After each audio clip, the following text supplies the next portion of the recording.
الرحمن الرحیم. عزیزان مان، آج کا درس سورہ فاتحہ کے تیسرے لفظ سے شروع ہوتا ہے. سورہ فاتحہ ہے الحمدللہ ہے اور اس کے بعد ہے رب العالمین. حمد اور اللہ کے متعلق ہم پہلے درس میں دیکھ چکے ہیں. اب یہ بات آگے آئی، رب کا لفظ اس کے اندر آیا. اس کی اہمیت تو اسی سے ظاہر ہے کہ قرآن کریم نے کہا ہے کہ ہر قسم کی انتہائی مکمل شکل کی حمد اللہ کے لیے ہے. اور اس کی وجہ کیا ہے؟ کیوں اس قسم کی حمدیت کا مستحق ہے؟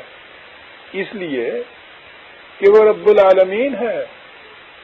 تو گویا یہ اس کا رب ہونا، اسے ربوبیت کہا جائے گا.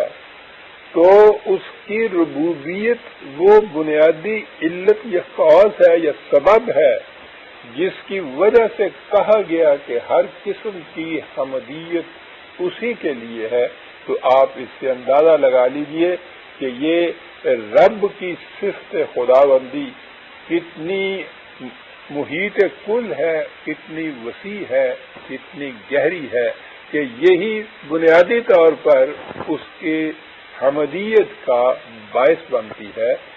اس ربوبیت کی تفاصیل قرآن کریم کے مختلف مقامات سے مختلف انداز میں آئیں گے، لیکن بنیادی نقطہ اس کا یہی ربوبیت ہی ہے. حقیقت مادے کے اعتبار سے رب، جس کا مادہ ہے رے بے، اس کے بنیادی معنی ہیں نشو و نما دینا، یعنی کسی چیز کو نئی نئی تبدیلیوں سے اس لیے اور اس طرح گزارنا کہ وہ بتدریج نشو و نما پاتی ہوئی اپنے نقطۂ آغاز سے تکمیل تک پہنچ جائے.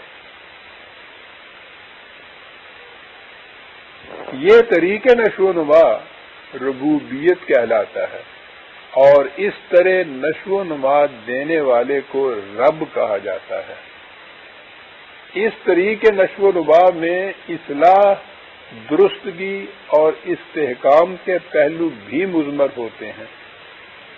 پھر چونکہ نشو و نما کا لازمی نتیجہ شگفتگی اور شادابی ہے، اس لیے عربوں کے ہاں الربا تو ان پودوں کو کہتے تھے جن کی سرسبزی اور تازگی سردی اور گرمی ہر موسم میں یکساں رہتی ہے. تو ان تصریحات سے رب کے بنیادی معنی واضح ہو جاتے ہیں، یعنی کسی شے کو اس کا نقطۂ آغاز سے نشو و نما دیتے ہوئے پایۂ تکمیل پر پہنچنے والا، انتظام کرنے والا، اصلاح کرنے والا، آگے بڑھانے والا، اور اس انداز سے آگے بڑھانے والا کہ اس شے کی سرسبزی اور تازگی موسم کے تغیرات سے بھی متاثر نہ ہو، اور وہ اپنے جو کچھ اس نے بننا ہے وہ کچھ بن جائے، بطریق احسن بن جائے. ایسا کرنے والا رب کہلاتا ہے. یہ محسوس کائنات جو ہمارے سامنے ہے، یا وہ محسوس کہ جو ہمارے سامنے تو نہیں ہے لیکن اس لا منتہا سلسلہ کائنات میں پھیلی ہوئی ہے، یہ کس طرح عدم سے وجود میں آ گئی، اس کا جواب فکر انسانی سے ممکن نہیں. نظام فطرت میں قانون علت و معلول، یعنی law of cause and effect جاری اور ساری، یعنی یہاں جو کچھ ظہور میں آتا ہے وہ کسی سبب کا نتیجہ ہوتا ہے. طبعی سائنس، فزیکل سائنس ہماری علت اور معلول، کاز اینڈ فیکٹ کی کڑیوں کے دریافت کرنے کا نام ہے. یہ محققین ان کڑیوں کو پیچھے لیے جاتے ہیں اور وہ اپنی اس تحقیق میں بڑی حد تک کامیاب بھی ہو جاتے ہیں، لیکن اس میں بالآخر ایک ایسا مقام آ جاتا ہے جہاں یہ کائنات تو موجود نظر آتی ہے، لیکن یہ سمجھ میں نہیں آتا کہ یہ کس طرح وجود میں آ گئی۔ یعنی وہاں ایفیکٹ تو ہوتا ہے لیکن اس کے کون کا کچھ پتہ نہیں چلتا۔ بڑے سے بڑا سائنسدان بھی اس مقام پر اسی طرح دانتوں میں انگلی دبائے محو حیرت کھڑا دکھائی دیتا ہے جس طرح ایک جاہل مطلق۔ ہم نے اللہ کے عنوان میں دیکھا تھا کہ الہ کے ایک معنی متحیر ہو جانا بھی ہے۔ آغاز کائنات وہ مقام ہے جہاں جس کا تعلق خدا کی شان الوہیت سے ہے، یعنی وہ مقام کہ جہاں پہنچ کے عقل انسانی محو حیرت ہو جاتی ہے کہ نتھنگ نیس سے یہ چیز وجود میں بینگ بن کیسے گئی۔ اس کے لیے قرآن کریم نے دو لفظ استعمال کیے۔ ایک تو اللہ تعالیٰ نے اپنے متعلق کہا ہے بدیع السماوات والارض 2/117، اور دوسرے مقام پہ ہے فاطر السماوات والارض 6/14۔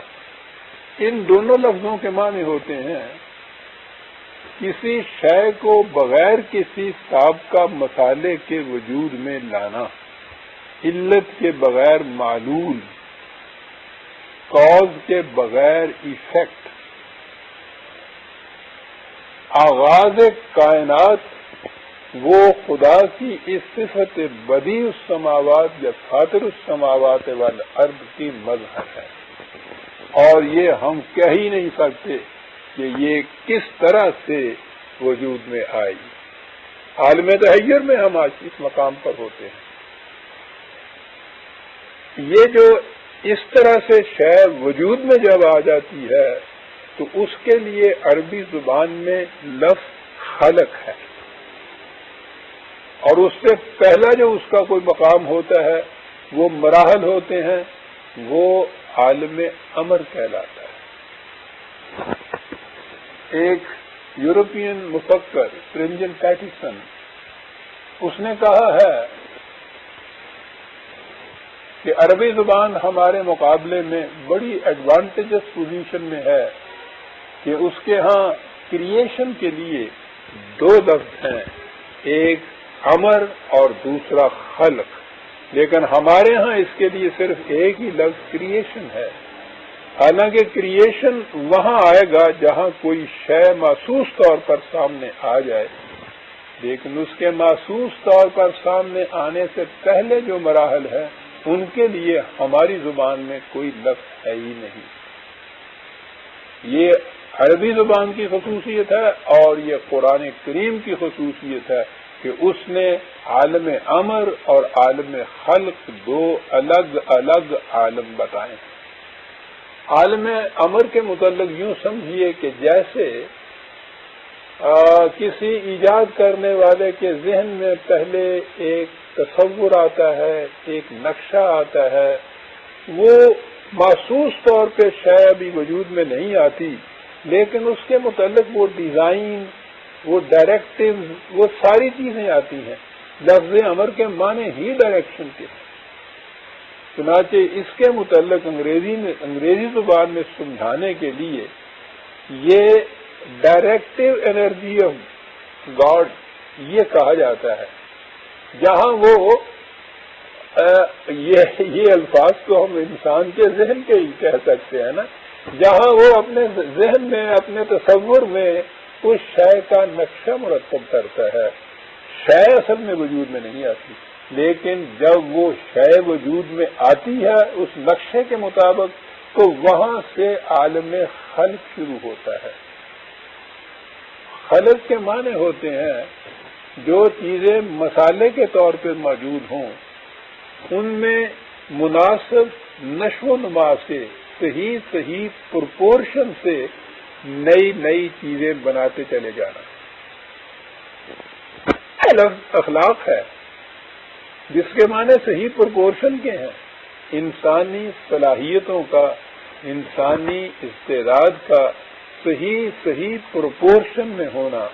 یہ جو صحیح ترین پرپورشن کے اندر ہوتا ہے، آپ کو معلوم ہے کہ بیلنسڈ پرسنالٹی اسی کے لیے لفظ آیا ہے، کیونکہ اس میں پرپورشن بالکل صحیح ہوتی ہے.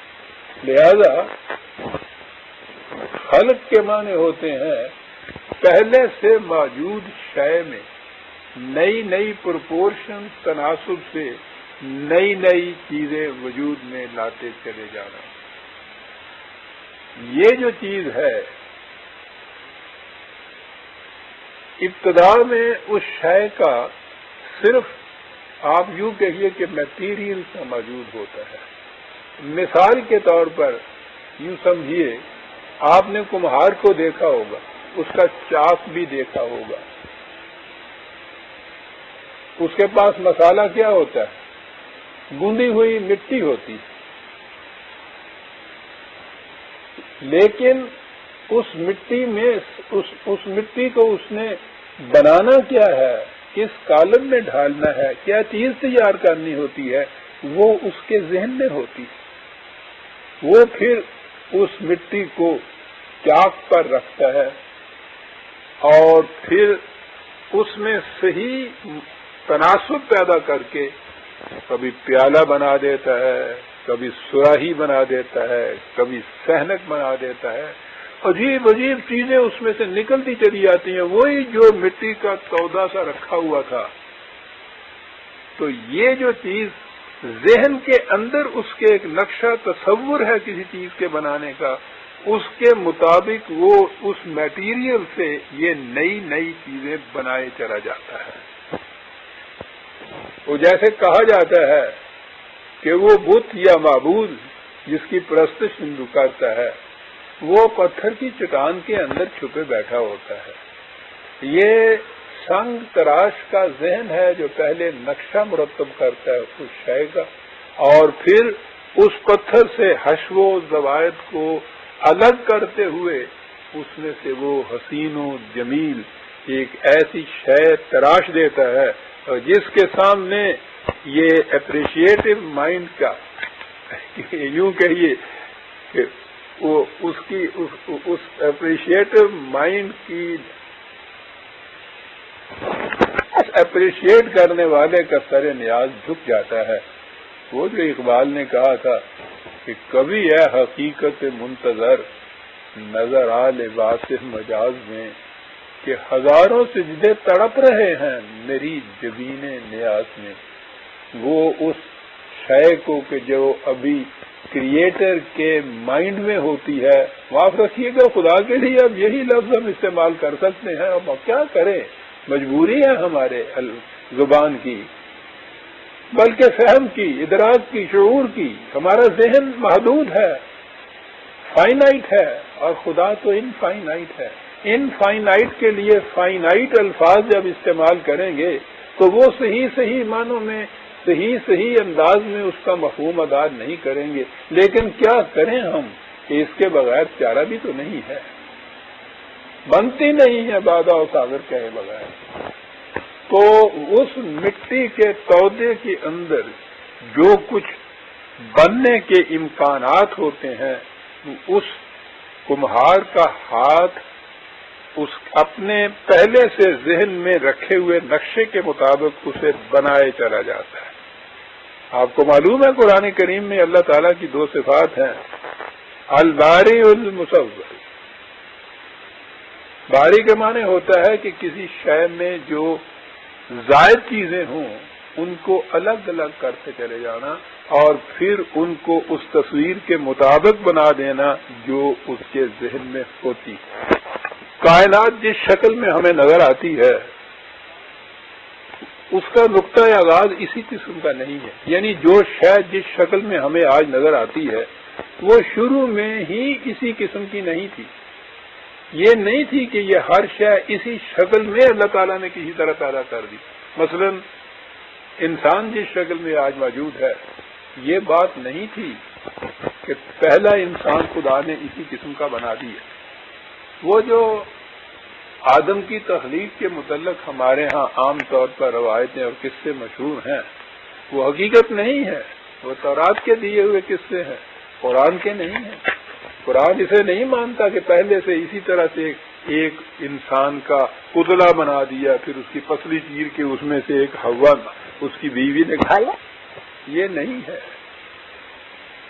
یہ مثلا انسان ہی کو اگر آپ لیجئے یا لائف کو لیجئے، کوئی ایل کیپیٹل والی لائف، تو اس کا آغاز ایک لائف سیل سے ہوتا ہے جو نیکڈ آئی سے دیکھا بھی نہیں جا سکتا.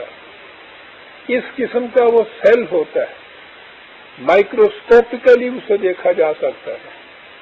اس سیل کے اندر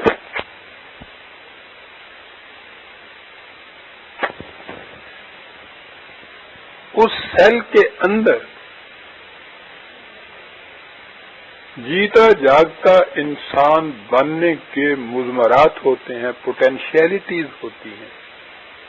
اب اس نقطے سے اس زندگی یا لائف کو مختلف مراحل میں سے گزارتے ہوئے، گردشیں دیتے ہوئے اس مقام تک لے آنا کہ وہ جیتا جاگتا انسان بن جائے، یہ ہے جسے خدا کی ربوبیت کا مظہر کہا جائے گا. ہمارے دور میں تھیوری آف ایولیوشن، نظریہ ارتقاء کو سائنس کا مارکا آرا کارنامہ قرار دیا جاتا ہے، اور یہ واقعہ ہے بھی بہت بڑا کارنامہ. لیکن آپ یہ سن کر حیران ہوں گے کہ یہ بات ہمارے اس دور میں ایجاد نہیں ہوئی، یوں کہہ لیجئے کہ اس کا انکشاف ہوا، ڈسکور ہوا. یہ در حقیقت قرآن کریم میں موجود ہے. قرآن کریم کی سورہ السجدہ میں غور کیجئے کہ کس انداز سے اس بات کو کہا گیا. کہا کہ یدبر الامر من السماء الی الارض.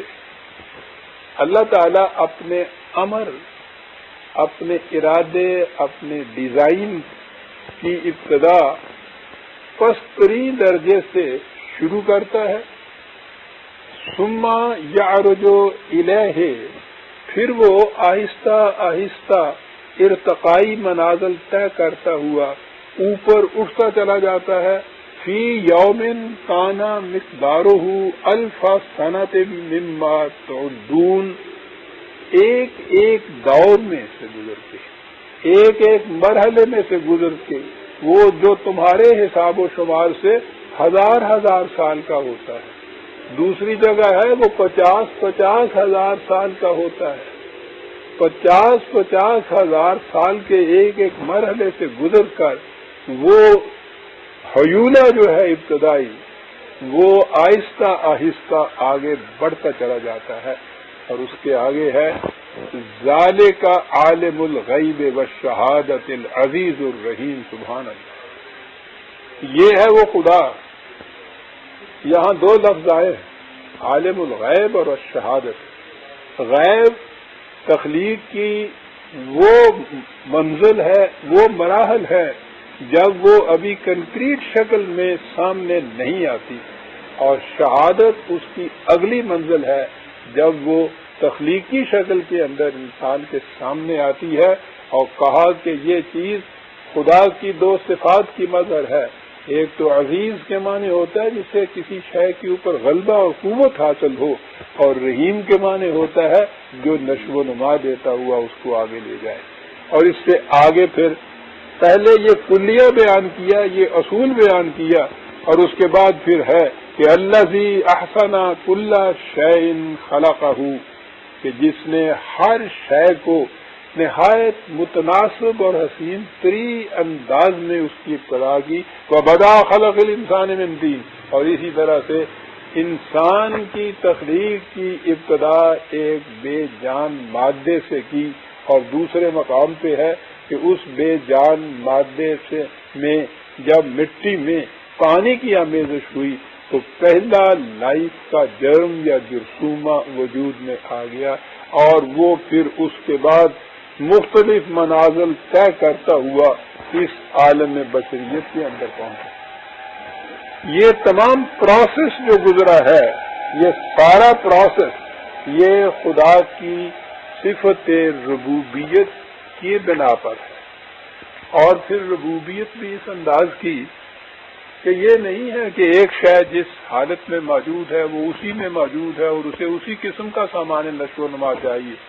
وہ کہتا ہے کہ کل یومن ہوا فی شان، ہر شے مختلف مراحل میں سے گزرتی ہے اور ہر مرحلے میں اس کے لیے مختلف قسم کا سامان نشو و نما چاہیے۔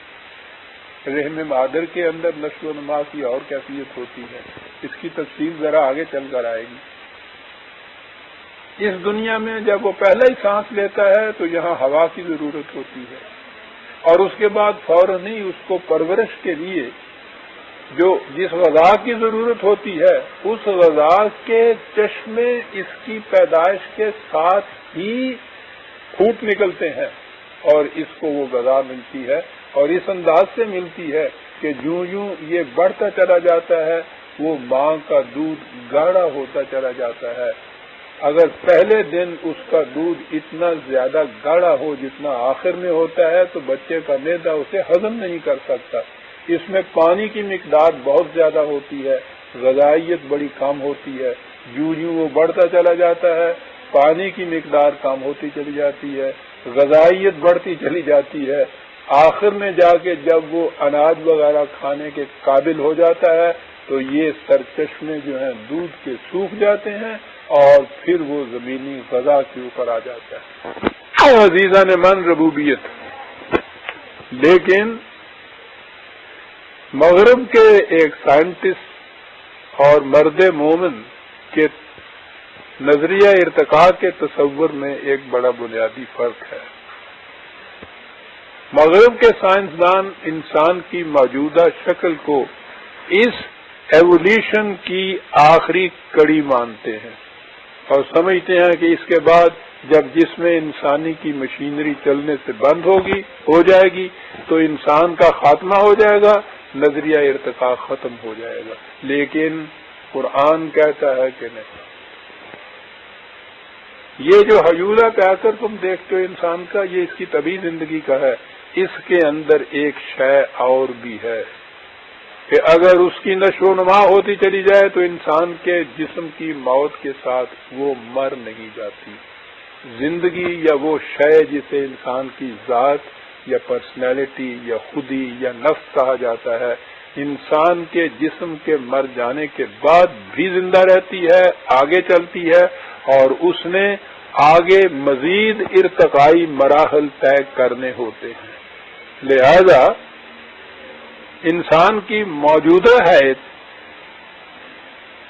یا اس کی زندگی کا موجودہ مرحلہ تو یہ ابھی ابتدا کی بات ہے۔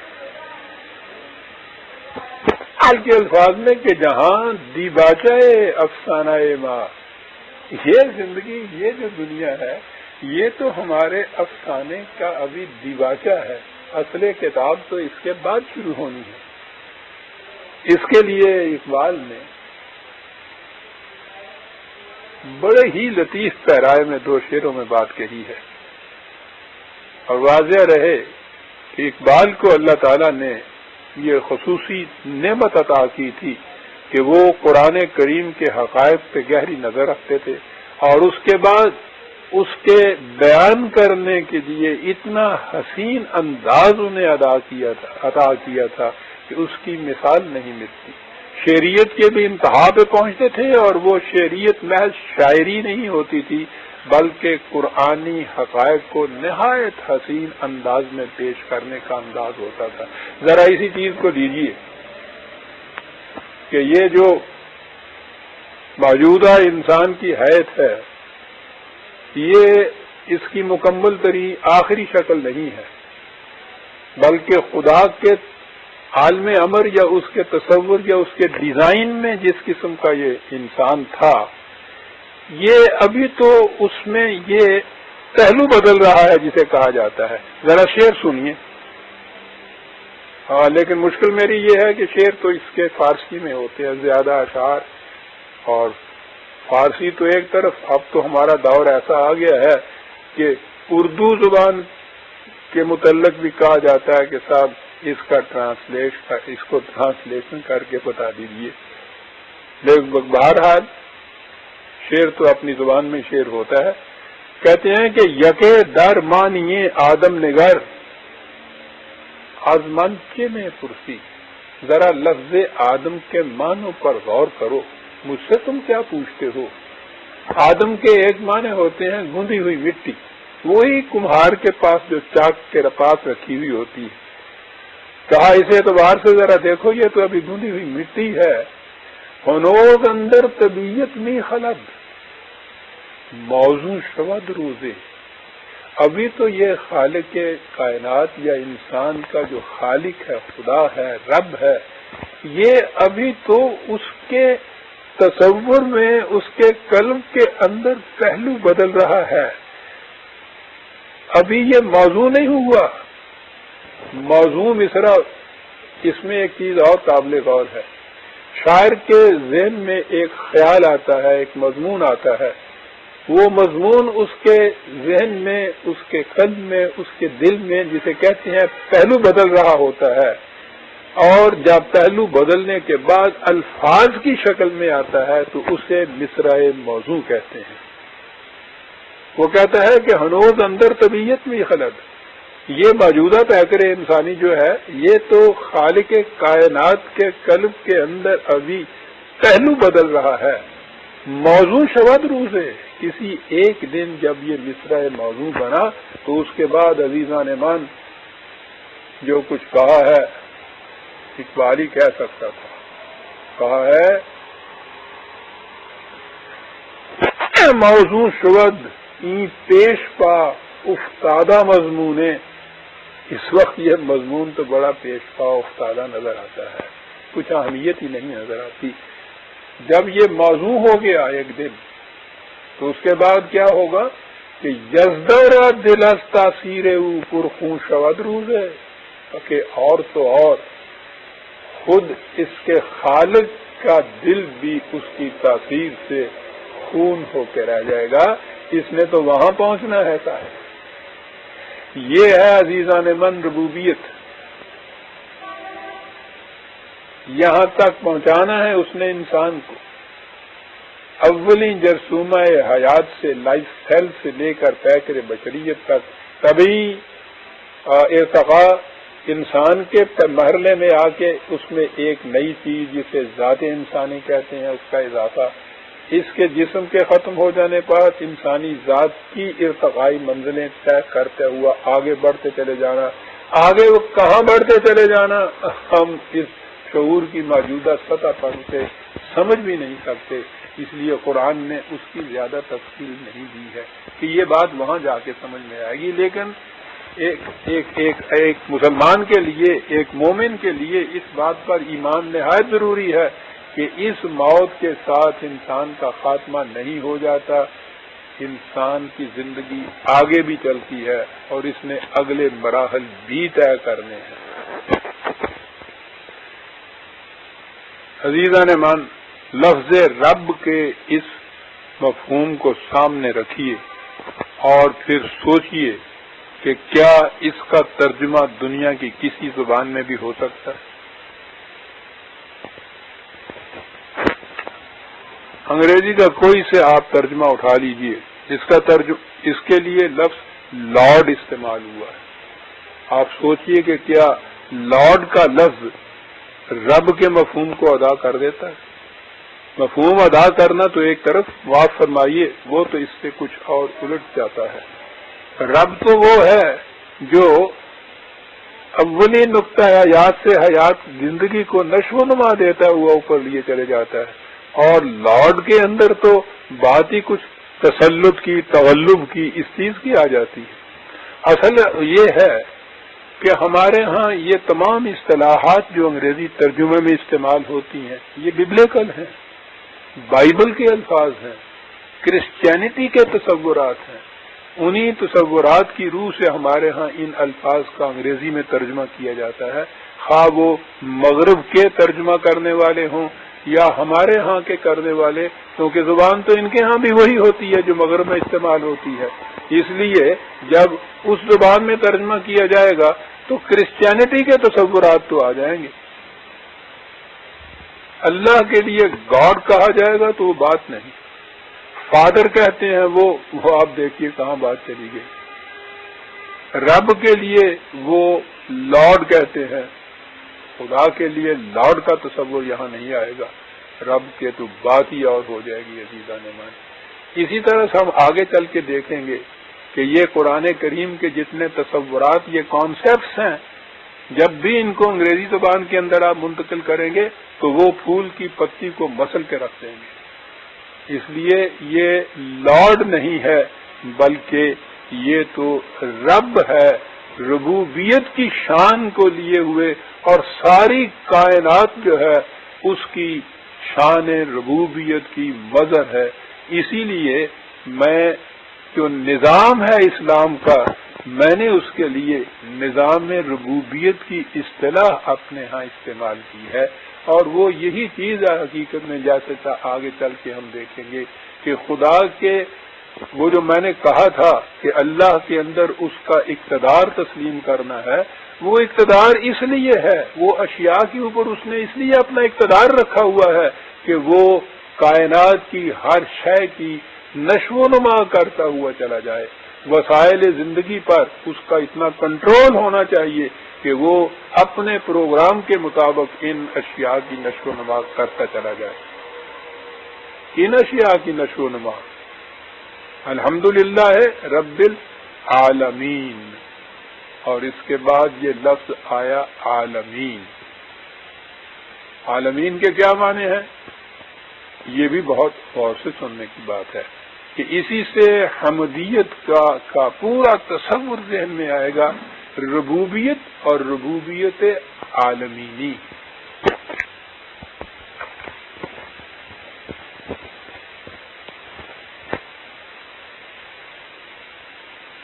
عالمین اس کا مادہ عین لام میم ہے، جس کے معنی ہے جاننا، پہچاننا۔ چنانچہ عالم لام کے زیر کے ساتھ صاحب علم کو کہتے ہیں، یعنی کسی بات کا جاننے والا، پہچاننے والا۔ لیکن یہ تو عربی زبان ہے، لام کے اوپر جب زبر آ جائے اور عالم کہا جائے تو اس کے معنی ہوتے ہیں وہ چیز جس کے ذریعے کسی کی پہچان ہو سکے، یعنی کسی شے کی علامت یا نشانی۔ جیسے علم جھنڈے کو کہتے ہیں کیونکہ وہ فوج کی نشانی ہوتا ہے، علامت ہوتا ہے۔ جھنڈے سے معلوم ہوتا ہے کہ فوج ہے اور کون سی فوج ہے۔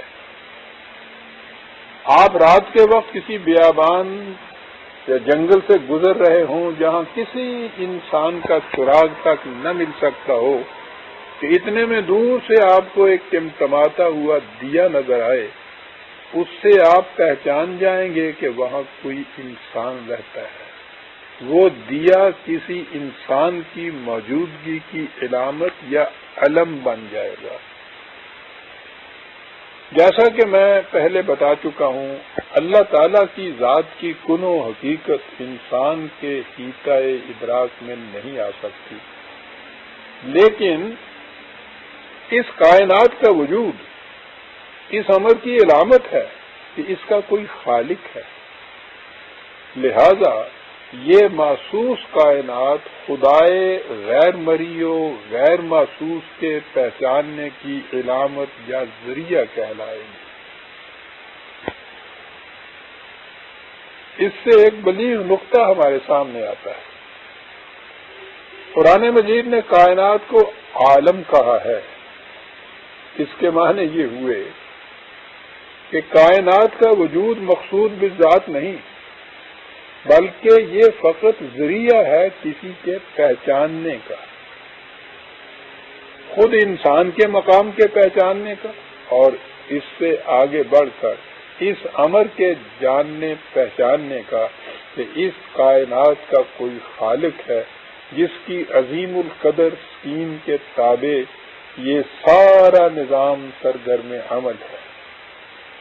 لہذا یہ محسوس کائنات مقصود بالذات نہیں بلکہ کسی بلند و بالا مقصد کے حصول کا ذریعہ قرار پاتی ہے۔ مغرب کا ایک سائنٹسٹ بھی کائنات کے اوپر تحقیق و تفتیش کرتا ہے اور وہ اس کے نظام کو جانتا ہے، پہچانتا ہے۔ اس کے نزدیک وہ عالم ہے اس کائنات کا، لیکن وہ کائنات کو مقصود بالذات سمجھتا ہے، اس سے آگے نہیں۔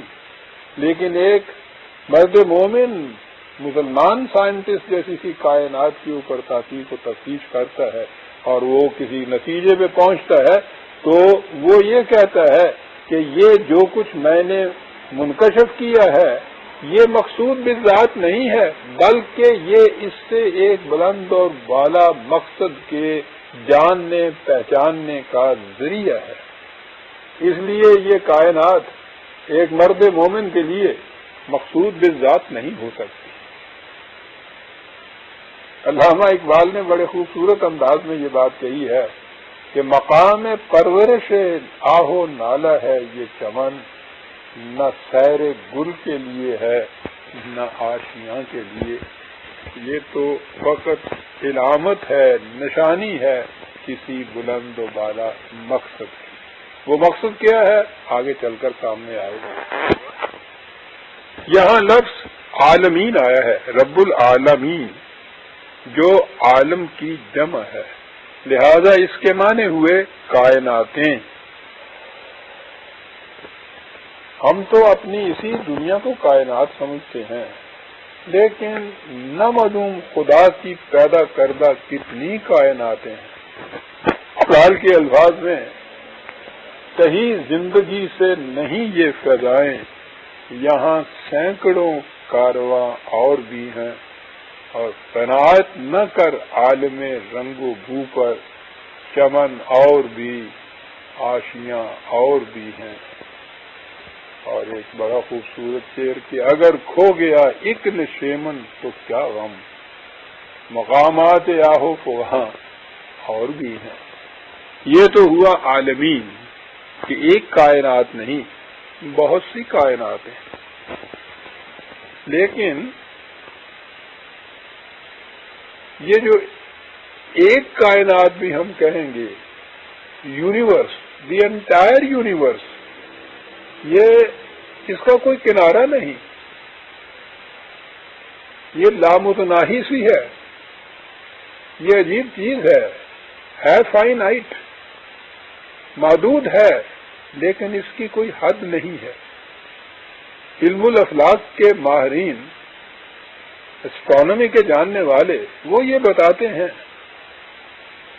کہ یہ اس کا کنارہ اور حد کوئی نہیں ہے، لیکن اس کے باوجود ان کے ہاں ایک ٹرم ہے دی ایکسپینڈنگ یونیورس، حد کوئی نہیں لیکن ایکسپینڈ ہوتی جاتی ہے۔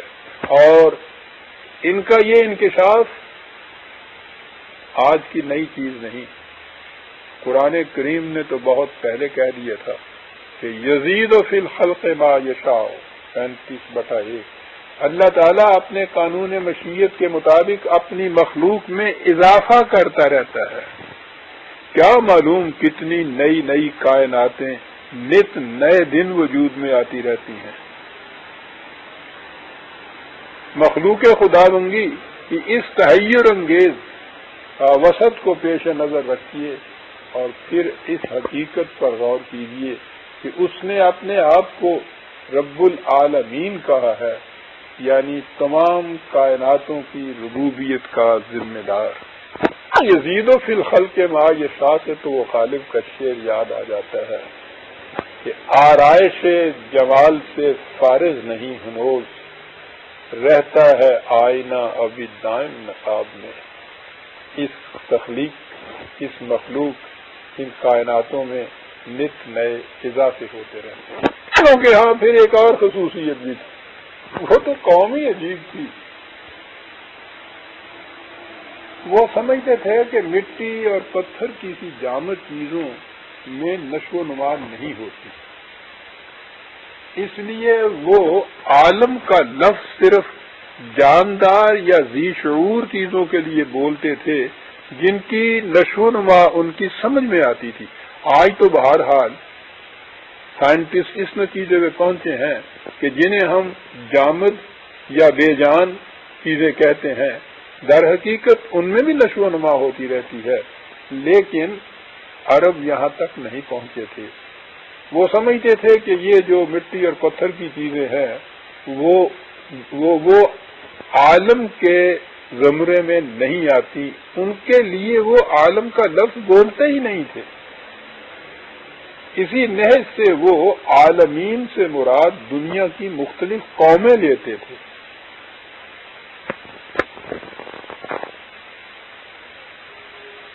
تو اگر ہم عربوں کے قدیم تصور کے مطابق اس لفظ کو جاندار اشیاء تک ہی محدود سمجھیں تو بھی قرآن کریم کی روح سے جاندار اشیاء اسی کرۂ ارض تک محدود نہیں. وہ کہتا ہے کہ فضائے آسمانی میں پھیلے ہوئے کروں میں بھی ایسے ہیں جن میں جاندار مخلوق موجود ہے. عزیزان مان ذرا سوچئے کہ 1400 سال پہلے یہ چیز خدائے خبیر و علیم کے سوا کون کہہ سکتا تھا؟ وہ کہتا یہ ہے کہ وَمِنْ آیَاتِهِ خَلْقُ السَّمَاوَاتِ وَالْأَرْضِ وَمَا بَثَّ فِيهِمَا مِنْ دَابَّةٍ. آیات خداوندی میں سے یہ بھی ہے کہ اس نے ارض و سما کو پیدا کیا اور ان دونوں میں ارض اور سماوات ان دونوں میں جاندار مخلوق کو پھیلا دیا. آج اس کرۂ فضائی میں تیرنے والے، اس فضائے بسیط میں تیرنے والے کروں کے متعلق جو تحقیقات ہو رہی ہیں، جہاں تک یہ لوگ پہنچ رہے ہیں، وہ ایک نقطہ ہے جو ان کے پیش نظر ہے، اور وہ یہ ہے کہ ان میں سے کہیں اگر نمی نظر آ جائے، محسوس ہو جائے کہ اس میں نمی ہے، تو اس سے یہ نظر آ جائے گا کہ اس میں جاندار مخلوق ہے، کیونکہ جان یا زندگی کا تعلق نمی یا پانی سے ہے. قرآن کریم نے یہ کہا ہے کہ ارض اور سماوات، یہی کرۂ ارض نہیں بلکہ سماوات میں بھی ایسے کرے ہیں کہ جہاں تمہیں جاندار مخلوق ملے گی. اور اگلا ٹکڑا عزیزان من سنیے، اور اس کے بعد میں ہی نہیں بلکہ فرانس کے اس نامور ڈاکٹر محقق وکیلے کے الفاظ میں وہ کہتا ہے اس کے بعد دنیا بھر کے سائنٹسٹوں سے کہ بتاؤ 1400 سال پہلے یہ بات کون کہہ سکتا تھا؟ کیا کہا اس نے؟ وَهُوَ عَلَى جَمْعِهِمْ إِذَا يَشَاءُ قَدِيرٌ. جاندار مخلوق تمہارے کرۂ ارض پہ نہیں ہے. اس اجرام سماوی میں سے بھی ایسے ہیں کہ جن میں ہے، اور خدا اس بات پر قادر ہے کہ جب اس کے قانون مشیت کا تقاضا ہو تو وہ تم میں اور ان کو آپس میں جمع کر دے، ربط قائم کر دے. آج یہ جو چاند پر اور مریخ پر پہنچنے کی کوششیں ہو رہی ہیں عزیزان مان، یہ وہی ربط تو ہے جسے قرآن نے 1400 سال پہلے کہہ دیا تھا. لیکن اگر ہم لفظ عالمین کے مفہوم کو سمٹا کر اس دنیا کے انسانوں تک محدود کر دے تو اس کا مفہوم عالمگیر انسانیت یا جملہ اقوام عالم ہو جائے گا. قرآن کریم میں اس لفظ کو ان معانی میں بھی استعمال کیا گیا ہے. مثلا خود قرآن کو اس نے ذکر للعالمین کہا ہے، اور دیگر مقامات پر اسے بصائر للناس کہا ہے یا ہدی للناس کہا ہے. اسی طرح اس نے حضور نبی اکرم صلی اللہ علیہ وسلم کو رحمت للعالمین قرار دیا ہے. اور دیگر مقامات میں حضور کی بعثت کافۃ للناس کے لیے ہوئی ہے۔ اس اعتبار سے رب العالمین کے معنی ہوں گے تمام نوع انسان کی نشو و نما کا ذمہ دار۔ میں عام طور پر اس کے لیے عالمگیر نظام ربوبیت کی اصطلاح استعمال کیا کرتا ہوں، چنانچہ قرآنی معیشت پر میری کتاب کا نام ہی نظام ربوبیت ہے۔ عالمگیر انسانیت کی ربوبیت سے یہ حقیقت بھی واضح ہو جاتی ہے کہ خدائے حقیقی جس کا تصور قرآن نے دیا ہے کسی خاص قبیلہ، خاص نسل، خاص قوم، بلکہ کسی خاص اہل مذہب کا رب نہیں، وہ عالمگیر انسانیت کا رب ہے۔ اور اسی سے یہ حقیقت بھی واضح ہو جائے گی کہ جب خدا پر ایمان رکھنے والی امت مسلمہ یا جماعت مومنین کے ہاتھوں وہ نظام متشکل ہوگا جس کی روح سے خدا کی صفت رب العالمینی محسوس طور پر سامنے آئے گی، تو اس کا عملی نتیجہ کیا ہوگا؟ یہ نظام تمام نوع انسان کو سامان نشو و نما بہم پہنچانے کی ذمہ داری اپنے ساتھ پر لے گا۔ قرآن کریم میں کہا گیا ہے کہ وَمَا مِن دَابَّةٍ فِي الْأَرْضِ إِلَّا عَلَى اللَّهِ رِزْقُهَا 11/6۔ کرۂ ارض پر کوئی جاندار ایسا نہیں جس کے رزق کی ذمہ داری خدا نے اپنے اوپر نہ لے رکھی ہو۔ رزق کے خزانے تو خدا نے مہیا کر رکھے ہیں، لیکن اس کی پیدائش اور تقسیم انسانوں کے ہاتھوں سے ہوتی ہے۔ یہ امت سامان زیست زیادہ سے زیادہ پیدا کرے گی اور اس کے بعد اس کی تقسیم اس انداز سے کرے گی کہ کوئی انسان اس سے محروم نہ رہنے پائے۔ قرآن کریم میں اللہ تعالیٰ کے مستحق حمد و ستائش ہونے کی اولی وجہ اس کی رب العالمینی بتائی گئی ہے۔ اس کو ایک محسوس مثال کے ذریعے سے سمجھیے۔ ایک شاہی محل میں بھی بچہ پیدا ہوتا ہے، ایک جھونپڑی میں بھی غریب کے ہاں بچہ پیدا ہوتا ہے۔ خدا نے دونوں کی ربوبیت کا ذمہ اپنے اوپر لیا۔ دونوں کے ہاں جو یہ بچے پیدا ہوتے ہیں، دونوں ماؤں کی چھاتیوں میں دودھ کے چشمے یکساں طور پر جاری ہو جاتے ہیں۔ یہ کبھی نہیں ہوتا کہ محل کے اندر رہنے والی شہزادی، رئیس زادی، امیر آدمی کی بیوی، اس کے ہاں تو اس کے بچے کو دودھ ملے اور غریب کے ہاں پیدا ہونے والا بچہ جو ہے اس کو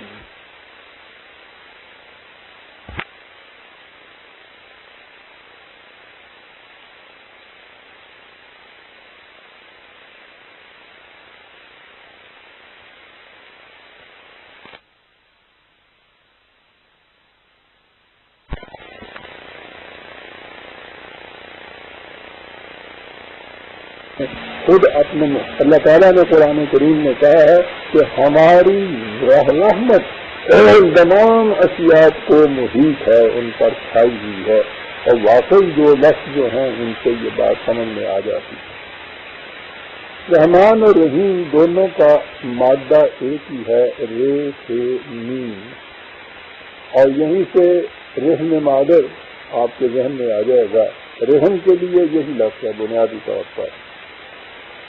بظاہر اس کا کچھ تعلق نظر نہیں آتا ربوبیت سے، لیکن میں سمجھتا ہوں کہ یہی وہ مقام یا ایسے ہی وہ مقام ہے جہاں سے یہ حقیقت سامنے آتی ہے کہ عرب اپنی زبان کے اعتبار سے کتنی بلندیوں پر پہنچے ہوئے تھے۔ حیرت ہوتی ہے کہ ایک ان پڑھ قوم، اور ان پڑھ بھی ایسی کہ زمانہ نزول قرآن کریم میں مکہ کے اندر جو اس پورے ملک کا مرکزی شہر تھا، بڑا ہی مشہور اور بڑا اہم مقام تھا، مکے کے اندر کہا جاتا ہے کہ صرف 17 آدمی ایسے تھے جو لکھنا پڑھنا جانتے تھے، اعلیٰ تعلیم تو ایک طرف رہی۔ اس قسم کی قوم میں زبان کی اس قدر وسعتیں، گہرائیاں، لطافتیں، نزاکتیں تصورات تخیلات سمجھ میں نہیں آتا کہ یہ باتیں انہیں کیسے مل گئی تھی۔ بہرحال آپ دیکھیے کہ ان دونوں کا تعلق کیا ہے۔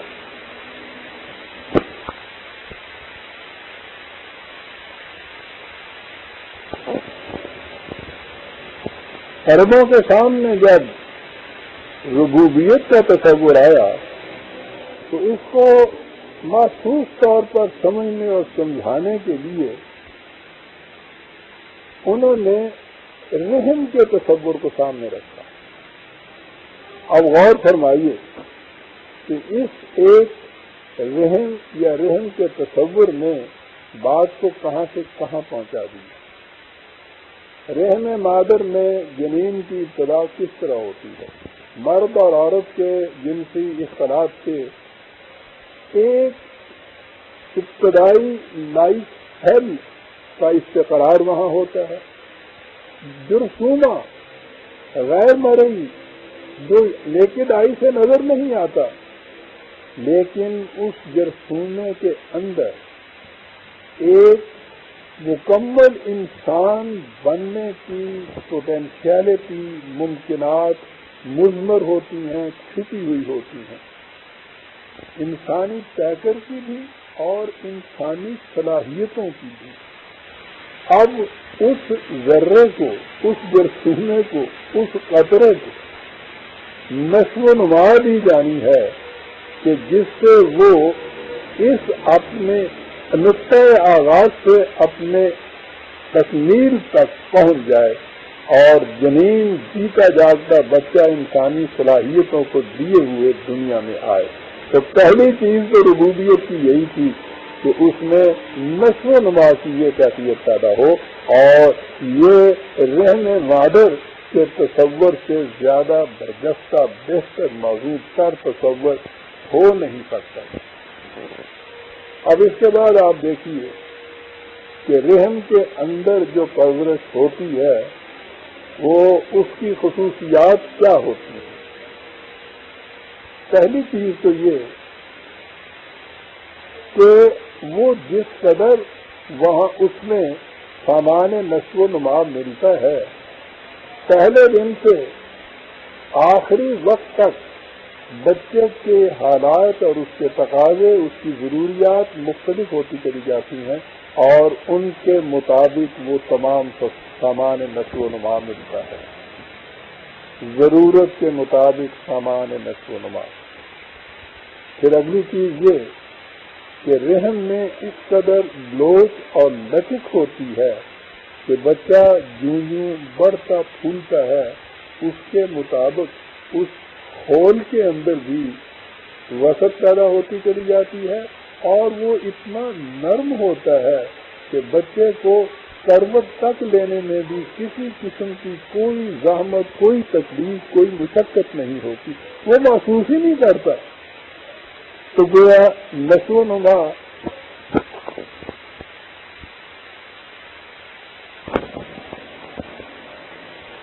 یعنی نشو و نما اس انداز سے ہوتی چلی جاتی ہے۔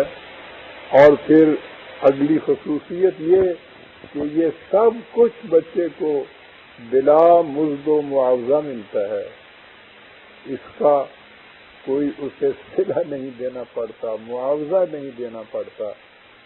یہ بڑی خصوصیت ہوئی اس کی، حتیٰ کہ وہ ماں جو اپنے خونے جگر سے اس بچے کی پرورش کرتی ہے، یوں کہیے کہ وہ اپنے خود جسم کا ایک حصہ منتقل کر دیتی ہے اس کی طرف، وہ بھی اس کے سر پر کوئی احسان نہیں دھرتی۔ تو نشو و نما کے اس پورے تصور کو ان تمام خصوصیات کے ساتھ سامنے رکھیے تو اس سے پھر بات سمجھ میں آئے گی کہ خدا نے ربوبیت عالمینی کے بعد یہ پھر اپنی اس قسم کی رحمت کا ذکر کیوں کیا۔ لیکن یہاں یہ سوال پیدا ہوتا ہے کہ خدا کی اس صفت رحمت کے نمود و ظہور کے لیے رحمان اور رحیم کے دو لفظ کیوں آئے، حالانکہ دونوں کا مادہ ایک ہی ہے؟ جیسا کہ میں نے بسم اللہ الرحمن الرحیم کے ذکر میں کہا تھا کہ اس کا عام طور پہ ترجمہ کیا جاتا ہے رحم کرنے والا، بہت مہربان، بہت رحم کرنے والا، بہت مہربان۔ اور انگریزی زبان میں اگر آپ دیکھیں تو ترجمے اس کے ہوتے ہیں مرسیفل اینڈ بینیفیشینٹ۔ تو آپ سوچئے کہ ان معانی سے کوئی خاص خصوصیت، کوئی تصور کو مفہوم ذہن میں آتا ہے آپ کو؟ مہربان، بہت مہربان، مرسیفل، بینیفیشینٹ، تو یہ بات کیا ہوئی؟ یہ کیوں دو لفظ لایا ہے قرآن اس کے لیے؟ اور ایک بات تو مجھے کچھ افسوس کے ساتھ کہنی پڑتی ہے، ہمارے اس دور کے مفسرین جو ہیں وہ اس سے بھی کچھ آگے چلے گئے، اور ان میں مجھے سید ابو العلا مودودی مرحوم کا نام دینا پڑ گیا۔ جب میں یہ ٹیپ ریکارڈ کر رہا ہوں تو انہیں وفات پائے چند ہی دن گزرے ہیں، تو معاذ اللہ میرا مقصد ان کی ذات کے خلاف کچھ کہنا نہیں ہے، لیکن ان کی قرآن کریم کی تفسیر تو ان کی وفات کے بعد بھی موجود ہے اور رہے گی، اس لیے میں ان کی تفسیر سے ہی ایک بات کہنا چاہتا ہوں۔ وہ کہتے ہیں کہ جب کسی بات میں زور پیدا کرنا ہو تو یوں ہی ایک لفظ کا اضافہ کر دیتے ہیں۔ مثلا درازی قد کے ذکر میں جب لمبا کہنے سے تسلی نہیں ہوتی تو اس کے بعد تڑنگا بھی کہتے ہیں، تو گویا معاذ اللہ اللہ تعالیٰ نے یہ جو رحمان و رحیم کے دو لفظ استعمال کیے ہیں تو وہ اس لیے کہ ایک لفظ کہنے سے جب تسلی نہیں ہوئی تو اس کے ساتھ یوں ہی ایک دوسرا لفظ کہہ دیا، جیسے لمبا تڑنگا۔ اور یہ تو آپ جانتے ہیں کہ اس قسم کے الفاظ جو ہوتے ہیں، یہ تڑنگا اور ننگا دھڑنگا اور روٹی موٹی، یہ تو محمل کہلاتے ہیں یہ الفاظ۔ میں زور پیدا کرنے کے لیے ایک محمل لفظ ساتھ لگا دیا گیا، حاض اللہ مین سزت خدا راہ۔ اب آپ دیکھیے کہ یہ دو لفظ کیوں آئے ہیں، اور یہ بڑی ہی اہم بات ہے، اور میں سمجھتا ہوں اس کو کہ اسے تو مغرب کے سائنٹسٹ ہی اپریشیٹ کر سکیں گے۔ جیسا کہ میں نے پہلے بھی عرض کیا ہے کہ عربی زبان کے ایک تو روٹ کے اندر کچھ معانی ہوتے ہیں اور ایک اس کے ہاں مختلف ابواب ہوتے ہیں، اور ہر باب میں وہی جب مادہ، وہی روٹ آتا ہے، مادہ آتا ہے، اس کی ایک خصوصیت ہوتی ہے۔ رحیم کا لفظ فعیل کے وزن پر ہے، جس کی خصوصیت یہ ہے کہ اس صفت کا ظہور التزاماً بتدریج مسلسل ہوتا چلا جاتا ہے۔ یعنی جب ہم خدا کو رحیم کہیں گے تو اس کے معنی ہے کہ اس کی صفت رحمت کی نمود اور اس کا ظہور مسلسل التزاماً ایک تدریج کے ساتھ ہوتا چلا جاتا ہے۔ اس کے برعکس رحمان کا وزن فعلان ہے، اور اس باب کی خصوصیت یہ ہے کہ اس میں وہی شدت وہی صفت شدت کے ساتھ ہنگامی طور کے اوپر برجستہ اچانک نمودار ہوتی ہے۔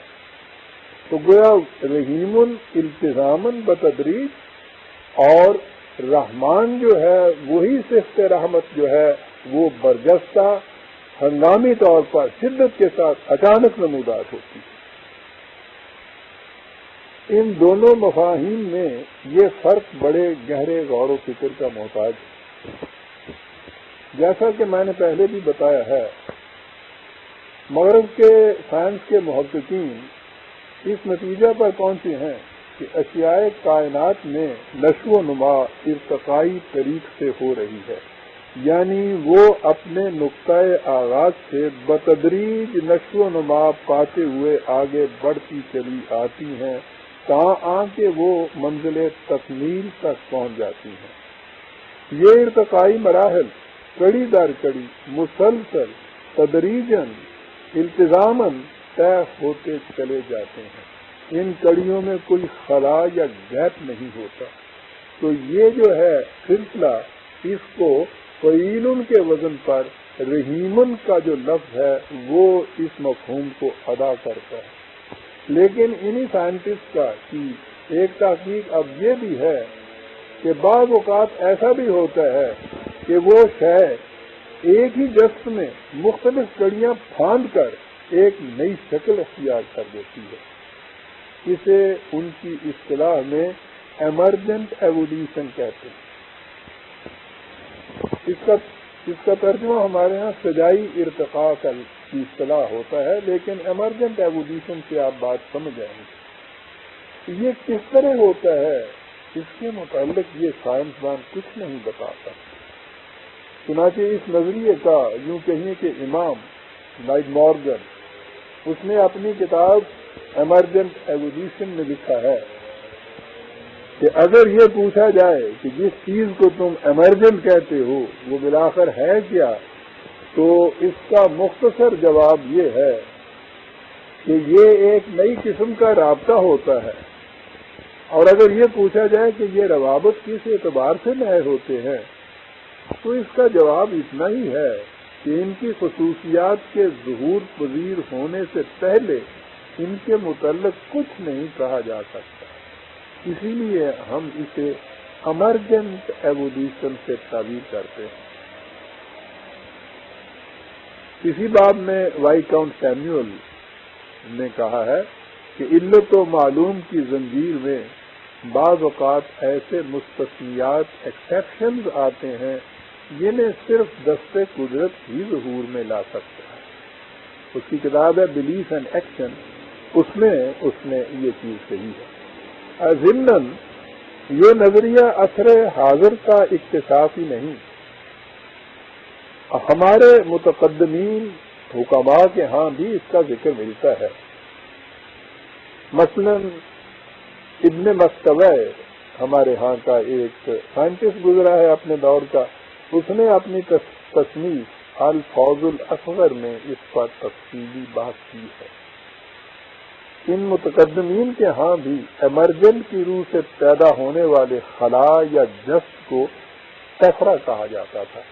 بہرحال کہنا یہ مقصود تھا کہ ایک تو ارتقاء کا سلسلہ تدریجاً مسلسل التزاماً چلا آتا ہے، اور اس میں کبھی کبھی ایسا ہوتا ہے کہ وہ التزام کی کڑیاں جو ہیں وہ ٹوٹتی ہیں، اور وہ سلسلہ جو ارتقاء کا ہے وہ جست کے ساتھ پھاند کر ہنگامی طور پر آگے کی منزل میں جا پہنچتا ہے. تو اب اس سے آپ دیکھیے کہ اشیاء کائنات کو ان کی نشو و نما کے لیے جو سامان رحمت ملتا ہے اس کی عمومی شکل تو یہی ہے کہ وہ التزاماً مسلسل کڑی در کڑی ملتا جاتا ہے. اس کے لیے قرآن کریم نے خدا کو الرحیم کہہ کر پکارا ہے، لیکن جب اس کی نمود ہنگامی طور پر فضائی ارتقاء کی شکل میں ہو تو اس کے لیے اس نے الرحمن کہا ہے. آپ نے غور فرمایا کہ صرف اوزان یا باب کے فرق سے بات کہاں سے کہاں جا پہنچی، اور یہ بات کس طرح سمجھ میں آ گئی کہ قرآن نے ایک ہی مادہ کے دو الفاظ کیوں استعمال کیے ہیں. جہاں تک تخلیق انسانی کا تعلق ہے، قرآن کریم کی ایک ہی آیت میں ان دونوں صفات کی نمود بڑے بصیرت افروز اور حقیقت کشا انداز میں کی گئی. سورہ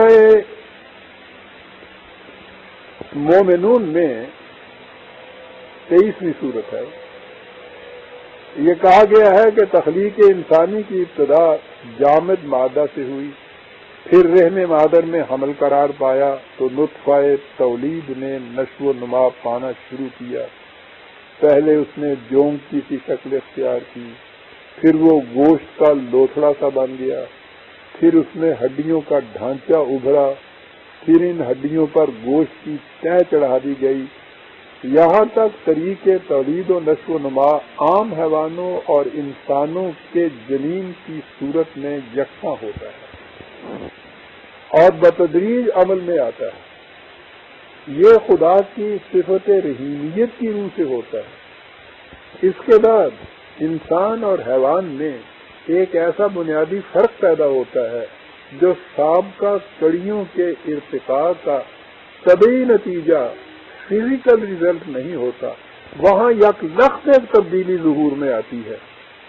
اس کے متعلق قرآن نے کہا ہے کہ ثم انشأناہ خلقا آخر 23/12-14۔ پھر خدا نے اسے ایک نئی قسم کی مخلوق بنا دیا۔ یہ جو التزاماً بتدریج جو ارتقاء کا سلسلہ تھا، یہ اس کا نتیجہ نہیں تھا، یہ فجائی ارتقاء کا نتیجہ تھا۔ اس خلق جدید کی روح سے انسان کو اس کی ذات عطا کر دی جاتی ہے جس کی بنیادی خصوصیت اختیار و ارادہ ہے، اور جس کی نشو و نما سے یہ مزید ارتقائی منازل طے کرنے کے قابل ہو جاتی ہے۔ اس فضائی ارتقاء کے لیے الرحمن کا لفظ آیا ہے۔ رحیم کا لفظ وہ بتدریج جو نشو و نما ہوتی تھی اس کے لیے آتا ہے۔ اس کے بعد آگے چلیے یہیں سے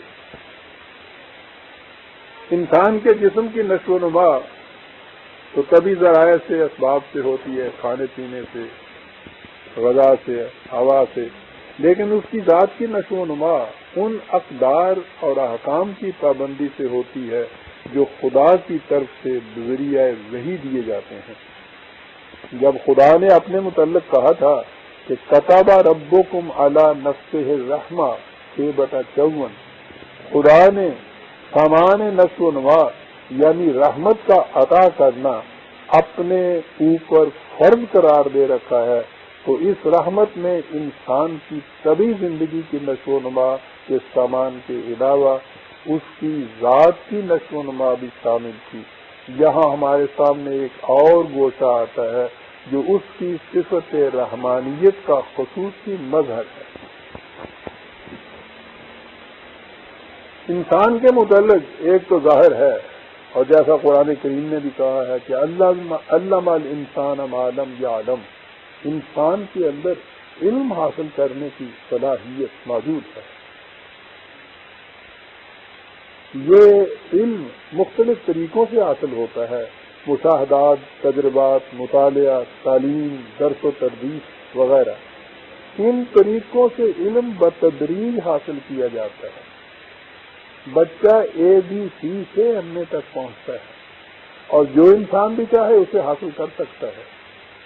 بالفاظ دیگر یوں کہیے کہ اس گوشے میں خدا کی صفت رحیمیت کارفرما ہوتی ہے، لیکن علم کی ایک اور قسم بھی ہے جو مندرجہ بالا طریقوں میں سے کسی طریق سے حاصل نہیں ہو سکتا، نہ ہی اس میں انسان کی اپنی کوشش یا کسب و ہنر کا کوئی دخل ہوتا ہے۔ یہ خدا کی طرف سے اس کے برگزیدہ انسانوں کو براہ راست ملتا تھا، اسے وحی کی اصطلاح سے تعبیر کیا جاتا ہے۔ یہ وہ علم ہے جس کے لیے کہا گیا کہ واللہ یختص برحمتہ من یشاء، اللہ اپنی مشیت کے پروگرام کے مطابق جسے چاہتا ہے اس رحمت کے لیے مختص کر لیتا ہے۔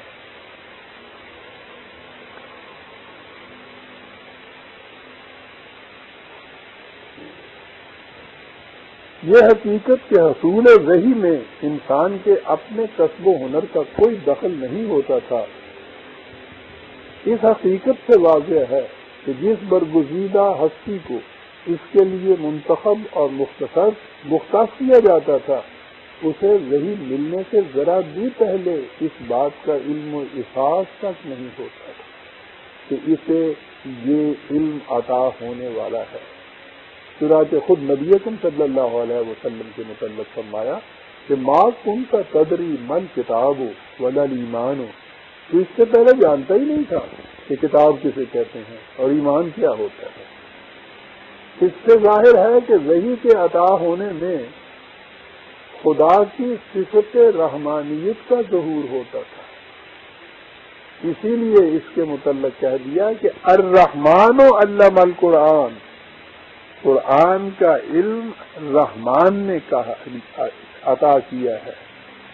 یہ اس کی صفت رحیمیت کی بنا پہ بتدریج حاصل نہیں کیا جا سکتا، بلکہ اس میں وہ چیز جسے ایمرجنٹ کہہ کے اس نے پکارا ہے، برجستہ طور کے اوپر یک لخت کسی کو عطا ہوتا ہے، اور یہاں خدا کی صفت رحمانیت کا ظہور ہوتا ہے۔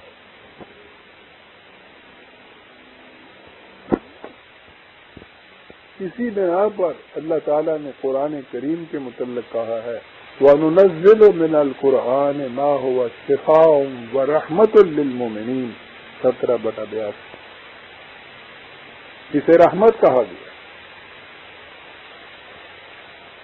اور جیسا کہ ابھی میں نے کہا ہے یہ صفت رحمانیت کا تقاضا تھا جس کی بنا پہ حضور کو یہ وحی عطا ہوئی، اور اب یہ رحمت تمام مومنوں کے لیے اس کے دروازے کھول دیے گئے، مومنین کے لیے نہیں۔ یہ دنیا کا کوئی انسان بھی جو اسے حاصل کرنا چاہے، اس سے فائدہ اٹھانا چاہے وہ اس کے لیے رحمت بن جاتا ہے۔ اور چونکہ یہ قرآن ملا تھا حضور نبی اکرم صلی اللہ علیہ وسلم کی وساطت سے، اس لیے حضور کو بھی رحمت للعالمین کہا گیا۔ 21/107 یعنی تمام عالمین کے لیے رحمت۔ آگے بڑھنے سے پہلے ایک اور بنیادی نقطہ کی وضاحت بھی ضروری ہے۔ خدا کی صفت رحیمیت کے اندر رحم کا مفہوم بھی شامل ہے، لیکن قرآن کے رحم کے قرآنی مفہوم اور دنیا میں رائج مفہوم میں بنیادی فرق ہے۔ اس مروجہ مفہوم کو عیسائیت نے عام کیا اور اسی سے وہ غلط فہمیاں پیدا ہوئیں جن کا شکار خود مسلمان بھی ہو گئے۔ ان کے ہاں یہ تصوف کے ذریعے زیادہ پھیلا ہے۔ عیسائیت کا بنیادی نظریہ یہ ہے کہ ہر انسانی بچہ اپنے اولی ماں باپ آدم و حوا کے گناہ کی پاداش میں گناہ گار پیدا ہوتا ہے۔ اسے اوریجنل سن کہا جاتا ہے۔ انسان کے لیے گناہ کی اس علاج سے پاک اور صاف ہونا کسی طرح ممکن نہیں۔ اس کا منطقی اور فطری نتیجہ یہ ہوا کہ کوئی انسان جنت میں جانے کے قابل ہی نہیں رہتا۔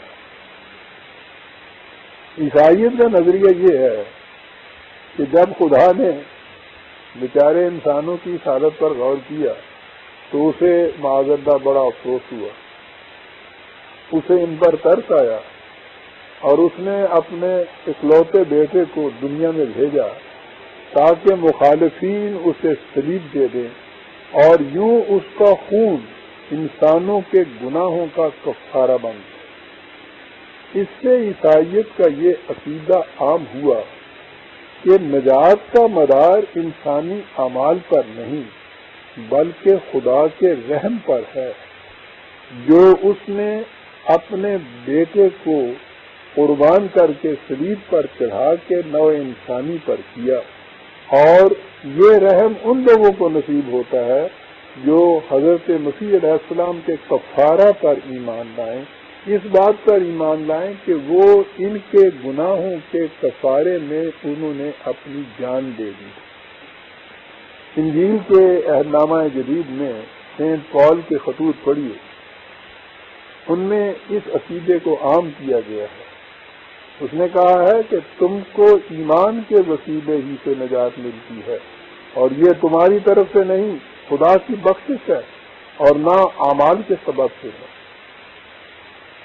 ایک اور خط میں اس نے لکھا ہے کہ ہم یہ نتیجہ نکالتے ہیں کہ انسان شریعت کے اعمال کی روح سے نہیں بلکہ ایمان یعنی فیتھ کی روح سے راست باز ٹھہرتا ہے۔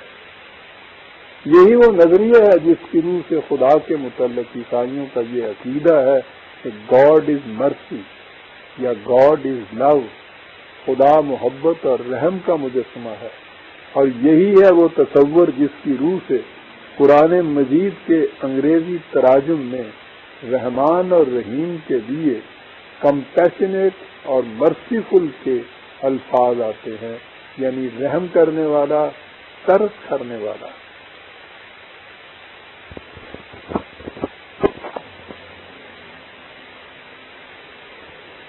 عیسائیت کے اس نظریے کے خلاف قرآن کریم کی تعلیم کی ساری عمارت قانون مکافات عمل کی بنیاد پر استوار ہے۔ اس کے معنی یہ ہیں کہ انسان کے ہر انفرادی یا اجتماعی عمل کا نتیجہ اس قانون کے مطابق مرتب ہوتا ہے جو خدا نے اس کے لیے مقرر کیا ہے۔ ٹینکیاں کھانے کا نتیجہ ہلاکت ہے، صاف اور مصفا پانی ممد حیات ہے۔ یہی قانون طبیعی کائنات میں اور خود انسان کی طبیعی زندگی سے آگے بڑھ کر اس کی انسانی زندگی میں بھی کار فرما ہے، یعنی انسان کا ہر غلط کام ایک تخریبی نتیجہ پیدا کرتا ہے اور صحیح کام یعنی جو کام خدا کے بتائے ہوئے پروگرام اور اقدار کے مطابق ہوگا وہ تعمیری نتیجہ پیدا کرتا ہے۔ اسے خدا کے نظام عدل سے تعبیر کیا جاتا ہے۔ خدا کا یہ نظام غیر متبدل اور اٹل ہے۔ اب ظاہر ہے کہ عدل میں تو رحم کا تصور ہی نہیں آ سکتا۔ اگر اس میں رحم کے طور پر کچھ کیا جائے گا تو عدل کے منافی ہو جائے گا۔ لیکن ہم اوپر کہہ چکے ہیں، میں ابھی بھی بتا چکا ہوں کہ خدا کی صفت رحیمیت میں رحم کا تصور بھی شامل ہے۔ تو اس سے یہ سوال سامنے آتا ہے کہ عدل اور رحم جو بظاہر دو متضاد تصورات ہیں، ان دونوں میں مطابقت کیسے پیدا ہو سکتی ہے؟ لیکن رحم کے قرآنی مفہوم کی روح سے تضاد باقی نہیں رہتا، اس میں عدل بھی رہتا ہے اور رحم بھی۔ اسے ایک مثال کی بھی قسم ہے۔ ایک آدمی آگ میں انگلی ڈالتا ہے، انگلی جل جاتی ہے، اس سے شدت کی تکلیف ہوتی ہے۔ یہ سب کچھ خدا کے قانون عدل کی روح سے ہوتا ہے جس میں رحم کا کوئی شائبہ نہیں۔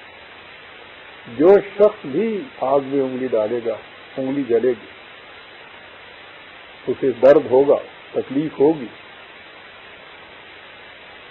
لیکن جس خدا نے یہ قانون بنایا ہے کہ آگ سے انگلی جل جاتی ہے، اسی خدا نے ایسی دوائیاں بھی پیدا کر دی ہیں جن کے استعمال سے سوزش کی یہ الم انگیز تکلیف بھی ختم ہو جاتی ہے اور انگلی کی اثر نو نشو و نما کا امکان بھی ہوتا ہے۔ اس قسم کے اسباب مدافعت یا علاج کی تخلیق خدا کی رحمت یا اس کا رحم ہے۔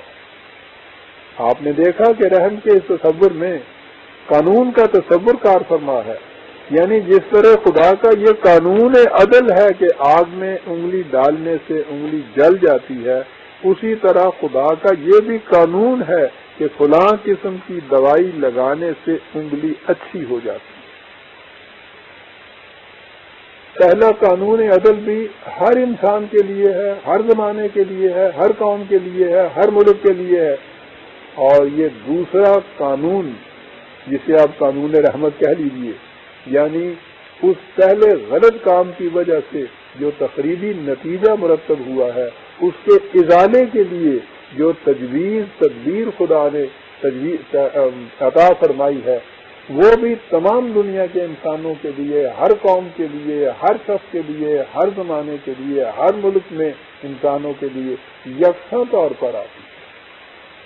تو جب کوئی شے جس کا اطلاق اس طرح سے ہر زمانے میں ہر فرد پر یکساں طور پر ہو، اسے قانون کہا جاتا ہے۔ لہذا عدل بھی خدا کا قانون ہے اور اس کی روح سے جو بھی نتائج مرتب ہوتے ہیں انسان کے اعمال سے، ان کی تخریبی نتائج کے ازالے کے لیے بھی خدا کا قانون مقرر ہے۔ اس طرح اس قانون کے مقرر کرنے والے خدا کی صفت رحمانیت اور رحیمیت ہے۔ رحیمیت عام تدریجی طور پر، رحمانیت وہ جو قرآن کا طریق اس نے بتایا ہے اس کے طور سے اوپر۔ تو یہ ہے قرآن کا رحم کا مفہوم۔ انسانی زندگی میں اسے توبہ سے تعبیر کیا گیا ہے۔ توبہ کا قرآنی مفہوم بھی ایک مثال سے سمجھ میں آ سکے گا۔ آپ نے کسی خاص گاؤں جانا ہے، کسی دوراہے پر آپ کا قدم غلط سمت کی طرف اٹھ گیا، یہ گمراہی ہے۔ لغزش ہے. تھوڑی دور چلنے کے بعد آپ کو کسی نے بتایا یا علامات راہ سے آپ نے محسوس کیا کہ میں غلط راستے پر چل رہا ہوں. اس کے بعد آپ اسی راستے پر آگے قدم نہیں بڑھائیں گے. آپ کو لامحالہ پھر اس دوراہے پر واپس آنا ہوگا جہاں سے آپ اس غلط راستے کی طرف مڑ گئے تھے. یہ واپس مڑ آنا جو ہے، اس دوراہے پر آنے کے لیے اسے عربوں کی زبان اور قرآن کریم کی اصطلاح میں توبہ کہا جاتا ہے. لیکن محض اس دوراہے پر واپس آ جانے سے تو اس نقصان کی تلافی نہیں ہو سکتی جو غلط راستے پر چلنے سے ہوئی تھی. آپ منزل مقصود تک نہیں پہنچ سکتے، آپ تو صرف اس دوراہے پر آئے. اب اس دوراہے سے صحیح راستے کے اوپر گامزن ہونا یہ بھی ضروری ہے. اسے عمل صالحہ کہا جاتا ہے. اس طرح انسانی لغزش سے پیدا ہونے والے نقصان کی تلافی ہو جاتی ہے. انسانی زندگی میں اس طرح کی تلافی مافات اور باز آفرینی کے لیے خدا کے قوانین مقرر ہیں. ضابطۂ حیات میں اس قسم کے قوانین کا رکھ دینا قرآنی اصطلاح میں خدا کا رحم کہلاتا ہے. خدا انہی معنی میں رحیم ہے. ان امور کی تفصیل میں آگے چل کر بیان کروں گا جہاں توبہ سے متعلق آیات کی تشریح کی جائے گی. یہودیوں کے ہاں توبہ کا تصور ہی نہیں. ان کے ہاں جو لغزش ہو گئی وہ ناقابل تلافی. اسی طرح عیسائیت میں بھی اعمال کے ذریعے گناہ کی علائش کو الگ کر دینے کا امکان نہیں. وہ صرف مسیح کے کفارے پر ایمان لانے سے ہو سکتا ہے.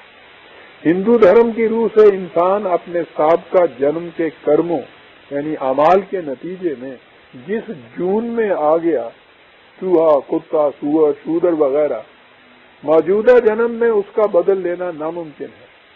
یعنی ان اہل مذاہب کے ہاں قرآنی مفہوم کے مطابق خدا کی رحمت یا باز آفرینی کے امکان سے انکار کیا جاتا ہے. اسے قرآن کفر سے تعبیر کہتا ہے. اسی لیے وہ کہتا ہے کہ انہ لا یأس من روح اللہ الا القوم الکافرین.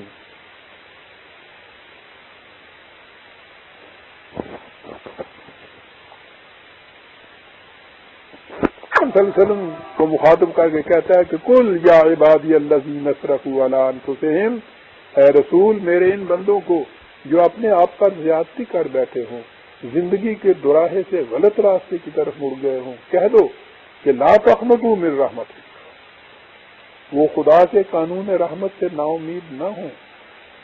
اس کے نظام عدل میں غلطیوں کے نقصانات کے ازالے کا امکان بھی موجود ہے. تم میں جب بھی یہ احساس پیدا ہو کہ تمہارا قدم غیر خداوندی راستے کی طرف اٹھ گیا ہے تو انیبوا الی ربکم، تم اپنے نشو و نما دینے والے کے قوانین کی طرف رجوع کرو. واسلموا لہ، اس کے قوانین کے سامنے سر تسلیم خم کرو. اس سے تم اپنی لغزش سے پیدا ہونے والے نقصانات سے بچ جاؤ گے. لیکن یہ اسی صورت میں ممکن ہے کہ تم اس سے پہلے کہ اس لغزش کے تخریبی نتائج تمہارے سامنے آئیں قوانین خداوندی کی طرف رجوع کر لو. اگر اس نے تاخیر کر دی تو پھر ان کا ازالہ ممکن نہیں ہوگا. یہ جو طریق ہے کہ اس طرح سے تخریبی غلط کاموں کے تخریبی نتائج کا ازالہ ہو سکتا ہے، اسے قرآن نے 4 الفاظ میں سمیٹ کر رکھ دیا جب کہا کہ ان الحسنات یذہبن السیئات. غلط اقدامات کے تخریبی نتائج کے ازالہ کی صورت یہ ہے کہ تم زیادہ سے زیادہ تعمیری کام سر انجام دو، برائیوں کے نتائج کو بھلائیوں سے دور کرو. یہ ہے خدا کے رحم کے بروئے کار آنے کی صورت. غلط کوششوں سے اگر بیمار ہو گئے ہو تو خدا نے علاج کے لیے دوائیاں بھی پیدا کر دی ہیں. وہ علاج کرو، اس علاج سے بیماری رفع ہو جائے گی، اور اس کے بعد پھر مزید تعمیری کام کرو جس سے تمہاری وہ توانائی، وہ صحت جو اس سے پہلے غلط طریقہ کار کی وجہ سے زائل ہو گئی تھی، لوٹ کر آ جائے۔ یہ ہے عزیزان من قرآن کریم کا تصور عدل اور تصور رحمت۔ لیکن جیسا کہ میں نے پہلے کہا ہے، ہمارے ہاں بھی عیسائیت کے اثر سے رحم کا وہی تصور آیا جو ان لوگوں کے ہاں تھا۔ یہاں بھی یہ کہا جانے لگا کہ عدل سے کچھ نہیں بنتا، اعمال سے کچھ نہیں ہوتا، سب کچھ خدا کے فضل سے منحصر ہے، سب اس کی بخشش کے تفعیل ملتا ہے، انسان جو جی میں آئے کر لے، کچھ نہیں بن سکتا۔ اس قسم کے پھر آپ کے ہاں وہ قبائلوں کے ہاں آپ نے یہ سنے ہوں گی اس قسم کی چیزیں کہ اوتھے کی پرواہ ہے راقب، اوتھے بے پرواہیاں پھڑ لے عملہ والیاں نو چھڑ دے اوگن ہار نو۔ یہ اندازہ لگائیے خدا کے نظام عدل اور اس کا وہ تصور جو قرآن کا رحم کا تھا، اس کو کس قدر غلط معنی پہنائے گئے ہیں۔ یہاں اجازت دیجیے کہ میں تصوف کی یہ کہانی آپ کو سناؤں۔ آپ کو شاید یاد ہے کہ میں نے تو اپنی آدھی عمر انہی وادیوں میں گزرتے ہوئے گزاری ہے۔ یہ سب چیزیں ہمیں پڑھائی جاتی تھی۔ کہا یہ جاتا تھا کہ ایک بزرگ تھے، وہ اللہ کے مقرب بننا چاہتے تھے۔ انہوں نے 12 برس تک ایک جنگل میں ایک پتھر کے اوپر بیٹھ کر خدا کی عبادت کی۔ 12 سال کے بعد آواز آئی کہ تمہاری عبادت قبول ہو گئی ہے، مانگ کیا مانگتا ہے۔ اس کی سمجھ میں نہ آئے کہ میں کیا مانگتا ہے۔ 12 برس کی محنت، خدا کہتا ہے جو مانگو کہ ملے گا۔ ایک بزرگ صورت سامنے تشریف لائے، انہوں نے کہا کہ تو کس کشمکش میں گرفتار ہے؟ ہم نے باتیں سن لی ہیں جو تم سے ہوئی، کشمکش کاہے گی؟ بات آسان ہے، تم نے 12 سال تک خدا کی عبادت کی، اس سے کہو کہ میں عدل مانگتا ہوں۔ اس نے کہا کہ بات ٹھیک ہے، اس کا معاوضہ تو بہت بڑا ہوگا۔ اس نے کہا کہ میں عدل مانگتا ہوں۔ اللہ کی طرف سے آواز آئی کہ بہت اچھا، ہم عدل دیتے ہیں تجھے۔ تم 12 برس تک اس پتھر کے اوپر بیٹھے رہے ہو، اب 12 برس یہ پتھر تمہارے سر پر بیٹھے گا۔ یہ ہے عدل۔ اسے سن کر آپ ہنسیے نہیں عزیزان من، آپ دیکھیے کہ عدل کی کیسی ڈیفینیشن پورے طور پر اس پر فٹ بیٹھتی ہے۔ ٹھیک ہے نا؟ وہ تو راضی برضا رہنے والے بزرگ تھے، انہوں نے اس پتھر کو اٹھایا اور اپنے سر پر رکھ دیا، اور 12 برس پھر اس کے نیچے اسی طرح سے عبادت کرتے رہے۔ پھر اسی طرح عبادت کے بعد 12 برس کے بعد آواز آئی کہ مانگ کیا مانگتا ہے۔ پہلے عدل مانگ کے تو جو نتیجہ بھوگتا تھا وہ یاد تھا۔ کہا کہ مولا میں تیرا فضل مانگتا ہوں، مجھے کہیں عدل نہ دے دینا، پہلے ہی میرا کچھ عمر نکل گیا ہے۔ عزیزان من، آپ دیکھ رہے ہیں کہ قرآن کی تعلیم کے رغم اس کے خلاف کس کس قسم کے تصورات ہمارے ہاں آئے ہوئے ہیں، اور یہ اس ایک بزرگ کی کہانی پر منحصر رہی۔ ہمارے ہاں عام طور پہ آپ دیکھیں گے ہر جگہ خدا کا فضل، ہر جگہ خدا کا رحم، ہر جگہ اس کی طرف سے بخشش، سب چیز اس کے کرم سے ہوتا ہے، سب اس کی رحمت سے ہوتا ہے۔ انسان اپنے محنت سے کچھ نہیں کر سکتا، اس کے اعمال کوئی نتیجہ نہیں پیدا کرتے، اس کی فضل سے سب کچھ ہوتا ہے۔ قوم کے رگ و پے میں یہ چیز شرائط قرار دی گئی ہے، حالانکہ ہم دیکھ چکے ہیں کہ قرآن کی روح سے خدا کا قانون مکافات عمل کس قدر اٹل ہے، اور اس میں جو رحم کا تصور ہے وہ بھی ایک قانون کا تصور ہے۔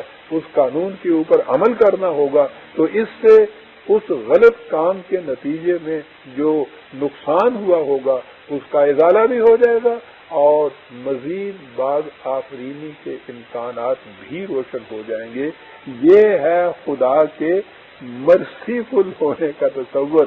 لیکن میں لفظ مرسی کا استعمال نہیں کروں گا کہ اس سے وہی پھر عیسائیت کی مرسی جو ہے وہ آ جائے گی ہمارے سامنے۔